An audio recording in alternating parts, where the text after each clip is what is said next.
เช่อันนี้ขออนุญาตพี่น้องเด้อเนาะขออนุญาตนำ เข่าเลยว่าที่นี่ เข้าบ่นี่ mà nhiều tên nắng rồi con để nắng บัดเท่านี้บ่ แต่ตัวได้ที่มาได้ใช่ đấy ถ้าได้มา một đôi บัดเท่านี้ได้บ่ một อืม bây giờ cả cũng bươn phải cả hai ไปหาไส khó ไปหาคอเข้า เข้าโคบ่ใช่นี่ có là cả mà hay โอ้ อื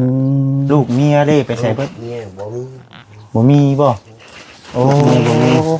อันนี้เข้าบ่แสนเพิ่นพี่น้องเนาะตอนนี้ก่อนเด้อพี่น้องขออนุญาตนะโดยทาง อันนั้นใกล้ๆนะ ลูกเมียบ่มี ไทยเบิ่งพี่น้องเลยเนาะ บ่เคย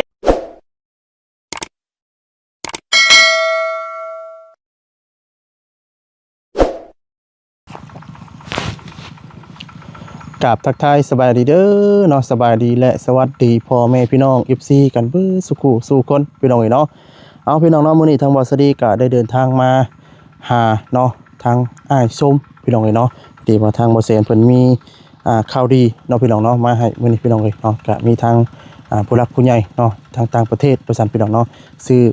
ที่นอนเนาะหรือว่าในอยู่ในกินเนาะส่วนเรื่องเบื้องต้นอะไรพี่น้องเนาะหรือว่าสิเป็นเสื้อผ้าหน้าแพรพี่น้องเนาะวันนี้ก็มานํกัน3คนพี่น้องเนาะมีทั้งบ่จิตบ่าวสวัสดีและบ่แซนพี่น้องเนาะจังได๋ก็ฝากกดไลค์กดแชร์กดติดตามด้วยพี่น้องเด้อเนาะเอาพี่น้องเนาะมื้อนี้ก็บ่อย่างไรเนาะสิเข้าไปพร้อมกับบ่จิตเลยพี่น้องเนาะพอดีว่าสิเข้าไปพร้อมกันเลยพี่น้องเนาะเพราะว่าพอดีวันนี้ทางทีมงานเนาะได้นัดประชุมกันพี่น้องเนาะอยู่ทางแมลงพี่น้องเนาะไปซะพี่น้องเนาะว่าเราอย่าห่างเนาะไปกันเลยพี่น้องเนาะเอาพี่น้องเนาะ พี่น้องเด้อเนาะทักทายสบายดีเบิดทุกคน โดยเนาะ ทุกท่านเด้อ สบายดีเด้อเนาะสบายดี เป็นจังไดคือพามากังตงกังตามันพามากังตงกังตาได้บ่ดีน้องบ่ได้พามาบ่ได้มาตั้งแต่ผู้มื้ออันก่อนมามื้อก่อนนั่นเด้พอดีทั้งน้องเพิ่นว่ามีอ้ายคนนึงเราอยู่ผู้เดียวจังนั้นก็เลยแนะนำว่าฉันมื้อนั้นว่าฉันเข้ามามื้อนั้นน่ะเข้ามาหาน้องน้ำค้านไปน้องน้ำค้านเพิ่นบ่อยู่ก็เลยว่าอ้ายสิไปสัมภาษณ์บ่มีอ้ายคนนึงเพิ่นอยู่อาศัยอยู่ผู้เดียวก็เลยมาเบิ่งมาถ่ายทำเพิ่นเบิ่งว่ามาถามเพิ่นเบิ่งนั่นแหละว่าเป็นจังได๋สินะ โดย ประมาณแล้วก็เราก็อยู่ผู้เดียวเสื้อผ้าหน้าแพร่ก็บ่มีแบบโอ้ผู้ใหญ่มื้อนั้นน่ะแล้วก็ย้อนตามพื้นแป้นไปเลยล่ะผ้าห่มพื้นนึงแล้วก็กับหมอนหน่อยนึงแล้วก็ผ้าห่มกับผ้าปูอันนึงผ้าปูอันบางๆนะบ่ได้มีซุ้มมีสาดบ่ได้มีหยังหรอกแต่ว่านี่ว่าใส่ก็ได้บ่มีทางผู้ใหญ่เป็นซื้อข้าวซื้อน้ำหยังมาให้นะเคโปจีเพิ่นเนาะเคโปจีอยู่ทางต่างประเทศเพิ่นแหละพี่น้อยเพิ่นได้ฝากงบมาให้ซื้อข้าวซื้อน้ำมาให้ทั้งให้สมใจ ให้สมใจ โดยก็วันนี้เพิ่นเลยถือว่าอะไรครบไปแล้วทั้งมุ่งทั้งหยังก็ครบไปแล้วคือบ่ได้พริกๆนัวครบไปแล้วมีแต่เราว่ามุ่งนอนบริการมุ่งแล้วบางเทื่อยุงมาตอมแล้วบางเทื่อมื้อไหร่ยุงหลายก็บ่ได้นอนแล้วว่าถ้าแต่ไล่ยุงอยู่หั่นแหละ กินแน่อยู่หั่นเนาะ ว่าบางทีว่าตอนนี้ก็มีละเครื่องไปทำไทยเพิ่นเบิ่งบ่สิได้เนาะเป็นจังได๋นี่จะว่าสิไปถามเบิ่งเพิ่นเป็นไปเป็นมาเนาะเป็นชื่อรายการเพิ่นก็อาจสิฮู้นำบ่แสนผู้เพิ่นยังบ่ทันฮู้ก็ไปสิฮู้นำกันกับบ่ทันบ่กินมื้อนี้แหละเนาะไปซะเดี๋ยวสิเอาเครื่องไปให้แล้วเนาะเจ้าก็มีบ่มื้อนี้มีอยู่เนาะมาได้ก็มันมีของมาต้อนด้วยเนาะแล้วใช่เนาะวาสนาของทางเพิ่นเองโดยเนาะมีผู้รักผู้ใหญ่เพิ่นสิกินไปซะไปพี่น้องเอ้ยเนาะถามไทยแล้วเบิ่งไอ้แล้วพี่น้องขอโทษขออภัยหลายๆเป็นไอเท่ไอว่าไอดีรอบ่หลายบ่ได้อยู่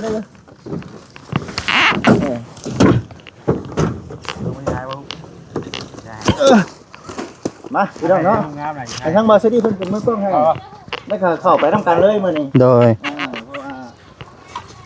เวลาเฮามันจ่อแล้วก็เดี๋ยวมีทางทีมงานนัดเนาะมื้อนี้เนาะแต่ก็ได้อยู่เนาะแม่นนี่แต่ว่าสิให้ทางเจ้าสาวเพิ่นแต่งตัวถ่ายพุ่งเข้าไปได้อยู่แล้วว่าได้ก็ได้อยู่เรากินเพื่อลูกผมได้ฮะได้กินเพื่อลูกเข้าไปได้กินในช่วงนี้แล้วเราก็ได้กินด้วยดิอันคอดูแล้วก็บ่ได้กินแล้วเนาะโอ้ เฮ้ยอยู่บ่พ่อได้บ่เครื่องนั่นเอาอีกบ่เอาอีกบ่วะเอาอยู่ที่ เอาอยู่ ขออนุญาตขึ้นนี่เด้อเลยพี่น้องเลยขออนุญาตเด้อพี่น้องเด้อเนาะฮึบมาขึ้นมาว่าสิได้บ่ฮึบโอ้อึ๊บอ๋อ อุ้ยโอ้อันนี้บ่เครื่องของมื้อนี้นะ โดย เช่อันนี้ขออนุญาตพี่น้องเด้อเนาะขออนุญาตนำ เข่าได้ว่าจิตเลย เข้าบ่นี่ มาเยอะแต่นั้นน้อยคนหนึ่ง เบิดเท่านี้บ่ แต่ตัวได้ที่มาได้ใช่ ตัวนี้ ถ้าได้มา หมดโดย เบิดเท่านี้ได้บ่ หมด อื หมดแล้ว ม บริการพวกนี้บืนไปหาไม่ ไปหาไส เขาแล้ว ไปหาคอเข้า เข้าโคบ่ใช่นี่ ก็แล้วก็มาให้ โอ้ อืม โอ้ แต่เป็นนึงนะว่าจิต อืม ตั้งกล้องนะ ตั้งเอาขออนุญาตนำชื่อว่าในใด คือซุ้ม ชื่อ สม โดย สมบ่คือชุม ซุ้ม ซุม โดย ไอ้ชุม โดย อายุจักปีเนาะเจ้า 45 ปี 45ปี 45ปี อืม ลูกเมียเด้ไปใส่เบิด เนี่ยบ่มี บ่มีบ่โอ้อันนี้เข้าบ่เสียนเพิ่นพี่น้องเนาะตอนนี้ก่อนเด้อพี่น้องขออนุญาตนำโดยทาง อันนั้นใกล้ๆนะ ลูกเมียบ่มี ตาไทยเบิ่งพี่น้องเอ้ยเนาะ บ่เคยเอา หรือว่าบ่อยากได้ บ่เคยเอาเลยบ่กล้าลงเข้าเลยไปอยู่ไปเรื่อย เป็นหยังจังบ่กล้าล้ม ๆโอ้ยอายเขาเลยเฮาบ่มีเฮาเป็นคนบ่มีล่ะก็บ่กล้าเลย คนทุกข์คนยากแล้วบ่กล้าล้มเขา แต่อยากได้อยู่ เราอยู่แต่เป็นคนบ่มีนะเฮาก็ยอมบ่กล้าลง บ่อยากเอา อายเขาเลย บ่อยากพาเพิ่นมาลำบากนำได้เนาะอ๋อ บ่เลิกเป็นจังนี่ รอ มันมันเจ็บได้มึงนี่ นั่งตามสบายเด้อ ติตมาดคือบ่จิตนี่ก็ได้ มึงนี่มันมึนดิ มึนๆเนาะ เต็งเลย จุดเริ่มต้นเป็นหยังก็คือได้หยัง เหยียบน้ำมัดเท่านั้น เยี่ยมน้ำบ่ได้ปินปัวมัน มันเป็นปูบ่ได้ยัง น้ำเทงบ่ น้ำยังเฮาบ่จักนะจือเหยียบในน้ำรถเหยียบอ่ะดึงออกเลย2 ไปตึกป่าบ่หรือว่าใด เห็นปลาแล้วไปไล่เอา ๆไล่แล้วเหยียบน้ำ เหยียบน้ำบ่ได้ โอ้ จับปลา อยู่ในห้วยน่ะบ่ อยู่ในหนองสระเขา อยู่หนองช้าโอ้ เหยียบน้ำก็ล้มเลยครับเบิดล้มยังกัน โดย ครับอยู่ใกล้เดี๋ยวบ่เป็นเมื่อเลย อืม ดึงออก2เทื่อนี่ก็บ่เอา โดย ดึงน้ำนะ และอันนี้บ่ขออนุญาตนำน่ะเถียงนี่เป็นเถียงไผนี่ เที่ยงปลาลุงเฮานี่นะก็ได้เขามอบให้เฮาอยู่ล่ะอยู่เลย อยู่เลยเจ้าอยู่หึงแล้วนี่ เพิ่งแล้ว ฮอดปีแล้ว โอ้กว่าปีแล้ว ป้าลุงไปนอนใช้บัด อยู่บ้านเพิ่นแล้วเขาก็ อืม ดูเอาได้ทำไปคนเขาฮู้นอกกันคือกันนี่นะ จะอยู่นำบ่ได้แล้วก็มันบ่มีเฮือนกันบ่เอาเลย บ่มีคือกัน ไปอยู่ไปแบบนี้นะ พ่อกับแม่ได้จ้ะทางเจ้า บ่แม่ก็บ่มีอยู่ไปซื่อๆนี่ บัดนี้เนี่ยอยู่ตัวคนเดียวบัดนี้ อยู่คนเดียว โอ้ยพี่น้องแต่ละมื้อแต่ละวันหาขอบ่ บ่มือก็ขอเขาขอ ทั้งมื้อได้จ้ะ บางมือก็มือเวลามันยังบ่ได้ขอเขาบ่ขอยาชุกซื่อๆ เจ้าหาหยังไปในซุมื้อนี่ ปลาไปซื้อนี่นะกูจะทางไปแล้วก็ไปอะไรครับไปไก่ไปลมเลยโอ้ย คำไปไกลก็ล้ม อืม ที่อย่างซื่อๆก็ไปคอยยาสูบเที่ยงนั้นเพราะฉะนั้นให้ยา โดย อยู่มาแบบนี้จักปีแล้วก็ โอ้ประมาณ2 ปีแล้วอยู่นี่ เป็นได้เฮ็ดแบบนี้เอ้า ฮะ อยู่แบบนี้รู้สึกได้ได เป็นยังไงครับบ่มีมุงอยู่อยู่ไปนี่แหละอยู่นั่นไปอยู่ในบ้านก็บ่มีมุงอยู่เพื่อนชาติก็บ่มีอยู่อะไรอยู่ไปอยู่ในบ้านก็หูหนวกอ้าวจะว่าเป็นบ่มันก็ไปเพราะมันจะว่าไปว่าอะไรเป็นรังใจอะไรแล้วเลยมันก็ไปจากร้านไปอย่างเงี้ยมันเป็นอะไรร้านค่อยได้บ่มันบ่ได้สนใจนะฮะ อ๋อ นั่นนะ บ่แล้วก็ ใครก็จะทำไปเจ็บใครกับประทัง ตัวไผตัวมันเลย มันก็มาเอาใส่ทำเลยไงว่าหลายๆเคยมาเอากับร้านเขาไม่เอา อ๋อ เขามือก็ไม่เห็นซ้ำหน้าบางที เฮ้ย อยู่บ้านกัน เป็นจังได๋ท่ออยู่บ่สติงอยู่คนเดียวแบบนี้ ไป อุกใจอยู่บ่ กูก็เลยเลยมันมีนี่เช่าเขาทั้งนั่งมันก็ยังไป อ๋ออยู่คนเดียวมานี่2 ปีได้แม่นบ่ คิดว่าพวกนั้นไทยก็แล้วก็อย่างเมือง แสดงว่าคือทั้งเจ้านี่อยู่นี่ตลอดเนาะนอนในไดบัดนี้นอน นอนกับนี่เลยผมเอาไฟปู เอาผ่าตัวนั้นปู ปูนอน โอ้ คืออยากนอนนี่คือนอนเลย อันนั้นเลย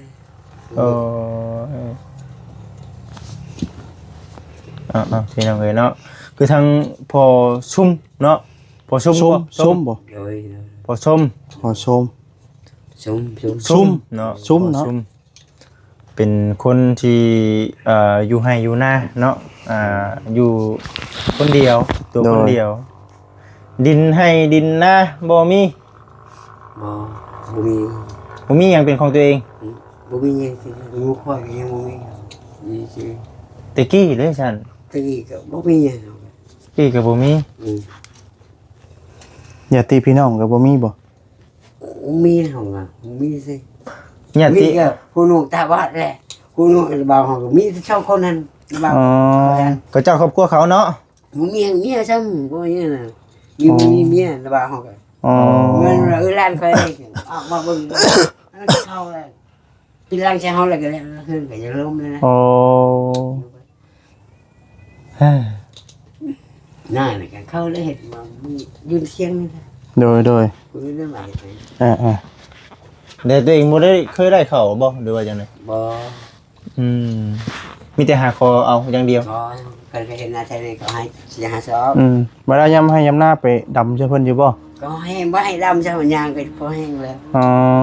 มีแต่เบิ่งน้ำให้เขาหรือกันเขาบอก เผาหน้าให้เพิ่น พอหน้าเบิ่งน้ำกันเฮ็ดได้ โอ้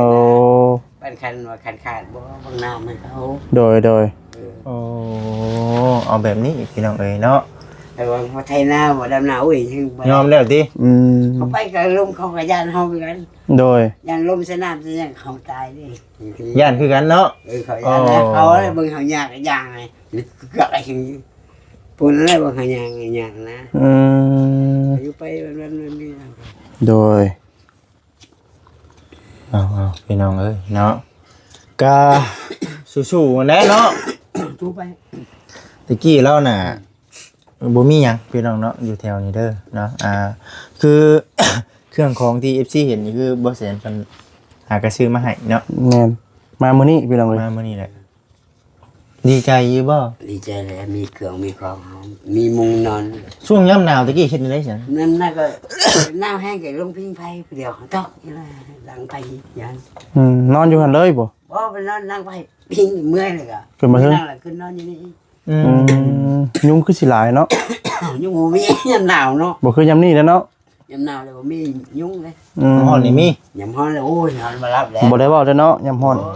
โอ้ นอนบ่หลับอ๋อจะตีอยู่ปุ๊บใหญ่เลย ก็ไม่ได้รับแล้วนะไอ้หูเห่านี่กี้ กินแน่บ่ได้เนาะ มีแล้วมุงน่ะมีแล้วเนาะอ๋อมี คือมีมุ้งแล้วสินอนใช้สายมันสินอนบ่ได้มันเอาหันบ่อ๋อบ่แลงกับปูนอนเอาเด้อปูสาดก่อนแล้วก็จังปูที่นอนใช้บัด เฮ้ยเนาะแล้วพี่น้องเอ้ยเนาะอันนี้คือชีวิตเนาะของทางเพิ่นเนาะ โดย มื้อนี้น่ะทางบ่จิตเองก็มีขนมน้ำแน่เด้อมีขนมมีหมากแอปเปิ้ลน้ำแน่นี่ โดย มีหมากแอปเปิ้ลหมากผลไม้พี่น้องเอ้ยเนาะ โดย เกลือมีปลาแหลกเนาะ โดยปลาร้าเนาะ ปลาแหลกปลาด้าแล้วก็มีปลากระป๋อง ปลาปอง สิกินเบิดจะเบิดล่ะนี่ฮะ ลายมือผม มีหมักพริกแน่น้ำปลาเลมีเกลือเนาะ ปีโป้ ผงนัวผงชูรส ผงชูรสแล้วก็นมเด้อ เลย มีนมน้ำแน่ แล้วก็มีน้ำพร้อมเด้อพอได้ต้มเนาะพอได้ต้มนี่พี่น้องเอ้ยเนาะพอได้ต้มกินอยู่ในช่วงตอนเฮาบ่มีแนวกินเนาะ เลย กินบ่ทันก็เล่นเทคนิคไข่แล้วแหละ เลย อันนี้เนี่ยคือเป็นผู้รักผู้ใหญ่อยู่ทางต่างประเทศเนาะก็คือทางอ้ายเนาะเพิ่นว่าโอ้ยเอาไปซอยเพิ่นนำแน่เด้อว่าซั่นเห็นแล้วก็อยากสดช่วยนะพี่น้องเอ้ยเนาะ เลย พุดหนุนอยู่ในห้างทางบ่จิตเองนี่แหละเป็นจังไดอีก เรามึนๆนี่ เอานั่งเด้อนั่งตามที่ว่าเคยสบายเลย นั่งหาคอยย่างไปดูฟังมาเลย โอ้ เบ็ดมึนเนาะ ย่างไปตรงนี้เลยเมื่อจะนั่งให้ อืม มึนเนี่ยเป็นเว หา ลาก ทางมึนแต่อันนั้นบ่ติด เป็นเวลาได้มัน มือบ่ได้มึนบ่มือบ่ได้มึนบ่ เป็นย่างมือ ปกติบ่เลย เป็นเวลา เป็นแต่ข้างเดียวนะบ่ ทาตีนี่เลย อ๋อ เบิ่งเขาย่างไปจากนั้นกุ้มมือ เตะขี้ไปนำเลยเนาะ มีแต่ควันเลย อ่า มุดไป เห็นแล้วมันยุกมันมึนเนาะ อืม ถ้าก็ว่ายุกอยู่แต่ว่ามันบ่ขึ้นเนาะ พึ่งก็ตีเนาะล้ม เพิ่นก็กระลบ ล้มแล้วไปตั้งไม่อีกnào ทางมี กำลังสิฮอดเที่ยงบ่ล่มซ้ำ ล้มซ้ำแล้วก็ โอ้ยเนาะ เจ้าแม่กลับไปตั้งอีก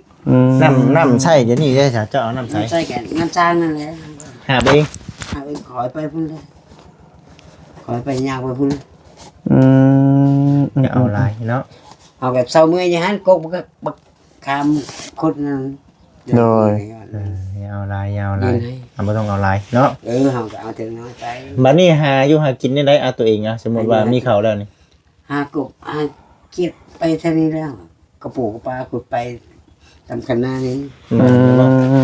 บางมือกับมันขันไรโชว์ซาโตเขาไปขาย เอาสาพี่น้องเอ้ยนี่แหละจังหวะคนเฮาเนาะเดี๋ยวเกิดบ่ได้แต่ว่าสู้ๆมันแหละห้ามท้อเนาะเคยท้ออยู่บ่ เคยท้ออยู่บ่เคยถอดใจอยู่บ่เคยน้อยเนื้อตามใจอยู่บ่เป็นแนวนี้ ดูนี่อุ๊กคือกันเอาก่อน ปุ๊บอยู่บ่ อุ๊กเลยยังไปมองไปคือเขาพ่อ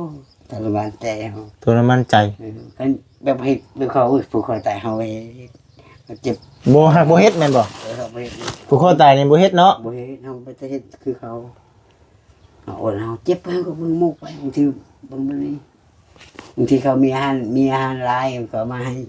เพิ่นมาให้กินอะไรกินเที่ยงนั้นนะ ชีวิตเฮาเนาะ โดย เพื่อสิใหญ่มาซำนี้ถ้าไปจบสั้นๆนี่ก็โอ้ยเนาะคือสิได้คันว่าคิดสั้นอาจสิยังบ่ทันเห็นแบบนี้ซับนี่ โดย เนาะ แม่น อันนี้ก็ผู้รักผู้ใหญ่เพิ่นยังช่วยอยู่เด้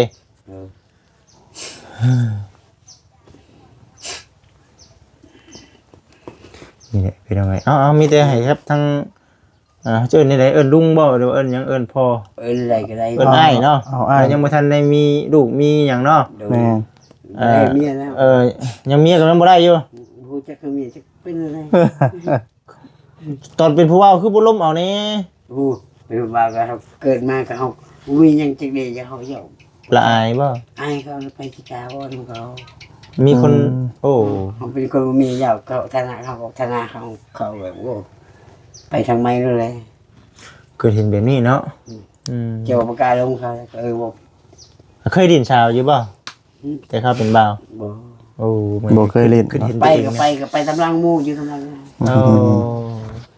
ไปกับอายมูอายเขาเลยทำเป็นคนมีเงินกับมี โดย ไปในมูไปอยู่ตำลังมู หมู่ให้กินอยู่บ่ คันมูให้ชื่อไปกินกิน โอ้แบบว่าไปเป็นแบบทีมกันนี่ซื่อนะ โดย ไปเฮามูคือ พุ่มให้มันหลาย ให้มันลายไปเล่นน้ำมูซื่อนะเนาะ เมื่อไปเมื่อ แต่ว่าบ่กล้าล้ม ไปนั่งเบิ่งหมู่ร่มมื้อเช้าแม่นบ่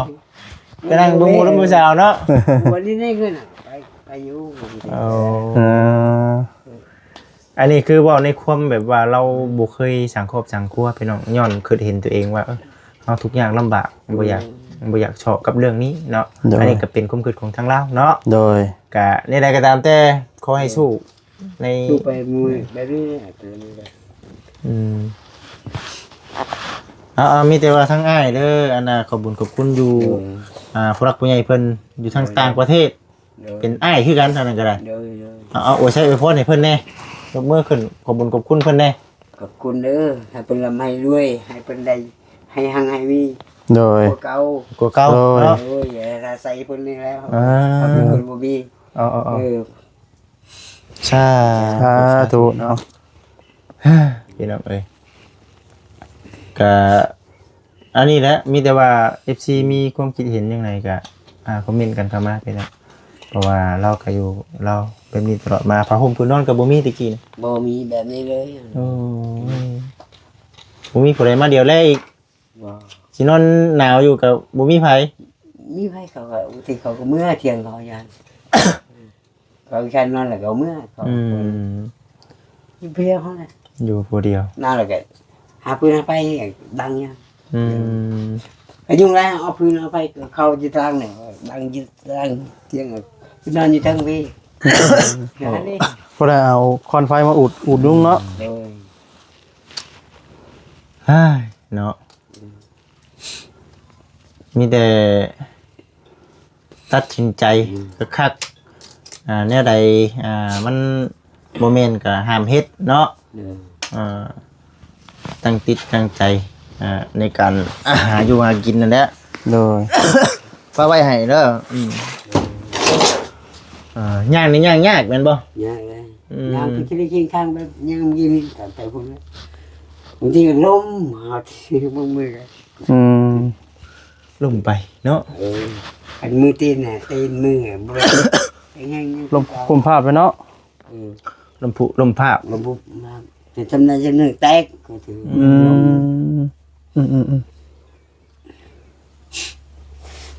อย่างยากพี่น้องป้าจะอยากเห็นเจ้าย่างเลยเป็นอะไร